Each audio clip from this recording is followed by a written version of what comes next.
আসসালামু আলাইকুম ওয়া রাহমাতুল্লাহ। ঘরে যদি কোনো জিনের অস্তিত্ব বিদ্যমান থাকে, তবে তার সাথে মোকাবেলা করার মতো শক্তি আল্লাহ তাআলা বেড়ালকে দিয়েছেন। বেড়ালটি জিনের সাথে থাকা নেগেটিভ এনার্জিগুলোকেও শোষণ করে ফেলতে পারে। শুধু তাই নয়, বেড়ালের শরীরে আল্লাহ এমন একটি ব্যাকটেরিয়া দিয়েছেন যা কিনা আমাদের আশেপাশে থাকা সব ধরনের নেগেটিভ এনার্জিকে শোষণ করে নেয়।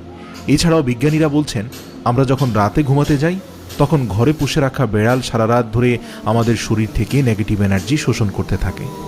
আল্লাহ রাব্বুল আলামিন বেড়ালের মাঝে কিছু বৈশিষ্ট্য দিয়েছেন, যার কারণে এমন সুন্দর একটি মাখলুক আমাদের রোজকার জীবনের অংশ হয়ে উঠেছে। রাসূল সাল্লাল্লাহু আলাইহি সাল্লাম বেড়াল পছন্দ করতেন এবং বেড়াল পালন করার কারণে তিনি তার এক প্রিয় সাহাবীর ছদ্মনাম দিয়েছেন আবু হুরায়রা, যার শাব্দিক অর্থ দাঁড়ায় বেড়ালের পিতা। কেন একজন মুসলিমের বেড়াল পালন করা উচিত? গবেষণা করে জানতে পারা যায়, আজ থেকে